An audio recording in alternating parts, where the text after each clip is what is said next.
Hello বন্ধুরা, তোমরা কেমন আছো? আমি খুব খুব ভালো আছি। আর কিংস্টনে পরের দিন সকালবেলায় তাড়াতাড়ি ঘুম থেকে উঠে হোটেলেই কিছু ব্রেকফাস্ট করে আমরা চলে এসেছিলাম এখানে যে জেল মিউজিয়ামটা আছে সেটা দেখতে। এই মিউজিয়ামটাই নাকি আগে জেলে যারা কয়েদিরা ছিল তারা এখানে থাকতো, কিন্তু এখন এটা মিউজিয়াম পরিণত হয়েছে। আর মিউজিয়ামের ঠিক উল্টো দিকে আরেকটা মিউজিয়াম ছিল।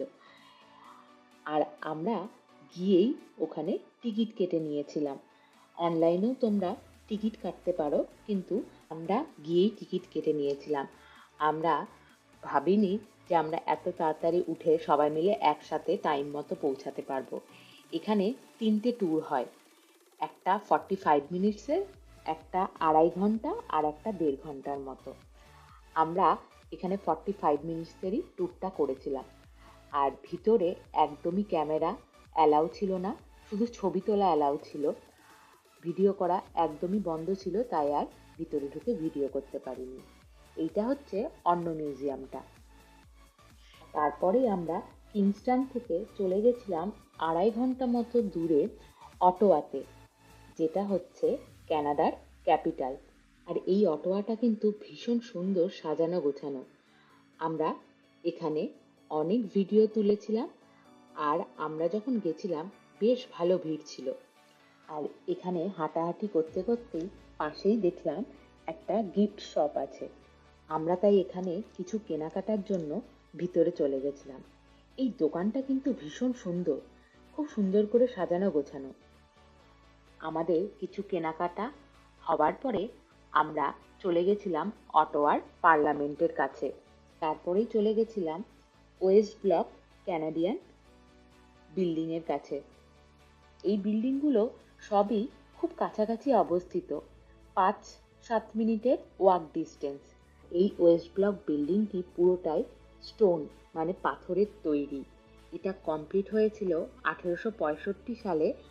আর এইটুকুনি চত্বরের মধ্যে এখানে 3টি ভবন রয়েছে, একটা সেন্টার ব্লক, ইস্ট ব্লক আর ওয়েস্ট ব্লক। 1916 সালে নাকি অগ্নিকাণ্ডে এই সেন্টার ব্লক ভবনটি প্রায় পুরোপুরি ধ্বংস হয়ে যায়। শুধুমাত্র রক্ষা পেয়েছিল লাইব্রেরি অফ পার্লামেন্টটি। আর এই যে সামনের বিল্ডিংটা দেখতে পাচ্ছ, এটা হচ্ছে ইস্ট ব্লক। আর তার পাশেই মাঝখানে যে বড় ব্লকটি দেখতে পাচ্ছ, এটা হচ্ছে সেন্টার ব্লক। আমরা যখন গেছিলাম, আর আমরা যখন 2 সপ্তাহ কি 3 সপ্তাহ আগে গেছিলাম, তখন এই সেন্টার ব্লকটি পুরোপুরি রেনোভেশনের কাজ চলছিল। আর এটা হচ্ছে সেন্টেনিয়াল ফ্লেম। এটা ক্যানাডিয়ান কনফেডারেশনের 100তম বার্ষিকী স্মরণে এটি তৈরি করা হয়েছিল। আর এটা হচ্ছে ইস্ট বিল্ডিংয়ে ঢোকার রাস্তাটি। আর তারপরেই আমরা চলে গেছিলাম একটি উঁচু জায়গায়, যেখান থেকে পুরো পার্লামেন্টটাকেই ভালোভাবে দেখা যায়। আর এটা অনেকটাই উঁচু।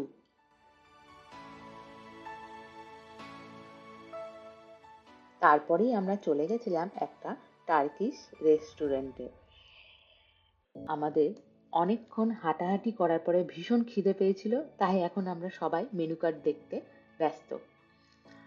আর তারপরেই আমরা অর্ডার করে নিয়েছিলাম ফার্স্টেই স্যালাড, সঙ্গে ছিল পিটা ব্রেড, হামাস, আর এখানে তাহিনি সসও ছিল। আর তারপরেই আমরা একটা ফ্যামিলি প্ল্যাটার শুরু করেছিলাম। যদিও আমাদের খুব খিদে পেয়ে গেছিল, তাই আমরা এটাই আগে খেতে আরম্ভ করেছিলাম। এই হচ্ছে পুরো একটা প্ল্যাটার, এখনো আরেকটা আসতে বাকি। আমাদের খিদে পেয়েছিল তাই আমরা এটা থেকেই খেতে আরম্ভ করেছিলাম। এই হচ্ছে সেকেন্ড প্ল্যাটারটা, এটাও ভীষণ বড় ছিল। এর মধ্যে অনেক রকমের কাবাব ছিল, পোলাও ছিল, ফ্রেঞ্চ ফ্রাইস ছিল, পিটা ব্রেড ছিল, আর একটা পিৎজাও ছিল। পিৎজাটা পিটা ব্রেডের মধ্যেই ছিল। আর পরে একটা বাটার মিল্ক নিয়ে নিয়েছিলাম। আর আমাদের বেশিরভাগই সব এখানে খাওয়া কমপ্লিট। হজমের জন্য এখানে কোকও নেওয়া হয়েছিল। তারপরেই আমরা খাওয়া দাওয়ার পরে একটু ঘুরতে বেরিয়ে পড়েছিলাম চারিপাশটা দেখতে। এখানে একটা ক্যানেল আছে, সেই ক্যানেলটায় যাব বলেই আমরা সবাই ঠিক করেছিলাম, কিন্তু খাওয়া দাওয়ার পরে ওয়েদারটাও একটু আস্তে আস্তে মেঘলা হয়ে যায়। ওই জন্য আমরা কেউ আর নামিনি, গাড়িতে বসেই এই সুন্দর ভিউটা আমরা সবাই মিলে এনজয় করেছিলাম। আমরা গাড়িতে বসে বসেই বুঝতে পারছিলাম যে বৃষ্টি শুরু হয়েছে। ১ ফোঁটা ২ ফোঁটা করে বৃষ্টিও আরম্ভ হয়েছিল। আমরা তখন বসে বসে ভাবছিলাম যে না নেমে আমরা ভালোই করেছি। আমরা চারিপাশটা খুব সুন্দরভাবে এনজয় করছিলাম। আর চারিদিকে প্রাকৃতিক সৌন্দর্যটা এতটাই বেশি, যেটা ক্যামেরায় ছবি তুলে বা ভিডিও করে কতটা বোঝা যাবে জানি না, কিন্তু সামনে চোখে দেখার অভিজ্ঞতাটাই আলাদা। আর তারপরেই আমরা এখানে চলে গেছিলাম কিছু স্ন্যাক্স কিনবো বলে দোকান খুঁজতে। আর সেইখানেই আমরা যাচ্ছি। আর যদিও আমাদের এই অটোয়াতে আসার আগে প্ল্যান ছিল না, আমরা প্ল্যান করেছিলাম অন্য জায়গায়, কিন্তু কিছু কারণবশত আমরা প্ল্যানটাকে চেঞ্জ করে চলে আসি অটোয়া। অটোয়াতে এসে ভেবেছিলাম যে আমাদের ডিসিশনটা একদম ভালো ছিল। এখানে না আসলে আমরা এত সুন্দর একটা ভিউ দেখতেই পেতাম না। আর এখন আমরা চলে এসেছি এই যে বিশাল বড় বিল্ডিং। এইটা পুরোটা আমি গাড়ির ভিতর থেকে তুলতে পারিনি। এই বিল্ডিংটার নাম হচ্ছে রজার্স বিল্ডিং। আর এখন আমরা যাচ্ছি অটোয়া লেখা সেই অটোয়ার সামনেটাই ছবি বা ভিডিও তুলতে। আর বিল্ডিংটা পুরোটাই গ্লাসের তৈরি। আর এটা ছিল সামনে একটা চার্চ। আমরা রাস্তায় যেতে যেতে দেখেছিলাম, যেটা ভীষণ সুন্দর ছিল আর অনেকটা বড় ছিল। এটার নাম হচ্ছে মমান। এটা হচ্ছে ন্যাশনাল গ্যালারি অফ কানাডা, যেটা অটোয়াতেই অবস্থিত। আমরা যখন গেছিলাম তখন এটি বন্ধ হয়ে গেছিল। যদিও আমরা ভিতরে ঢুকতাম না, বাইরে থেকেই দেখতাম, কারণ আমরা সারাদিন ঘুরে সকাল থেকে ভীষণ টায়ার্ড ছিলাম। তাই আমরা আর কেউ নামিনি। আমাদের আবার হোটেলে ফিরতে হবে, যার জন্য আমরা গাড়িতে বসেই দেখে নিয়েছিলাম। আর তারপরেই চলে এসেছি সেই জায়গায় যেখানে অটোয়া লেখা ছবি তুলবো বলে, যেটার জন্য আমরা অপেক্ষা করে বসেছিলাম। এখন দেখছিলাম এখানে বৃষ্টি পড়ছিল, তার মধ্যেও আমরা নেমে পড়েছি। আর ওয়েদারটা কিন্তু ভীষণ ভালো হয়ে গেছিল। সকালবেলায় একটু রোদ থাকলেও বিকেলের দিকে আবহাওয়াটা খুবই ভালো ছিল।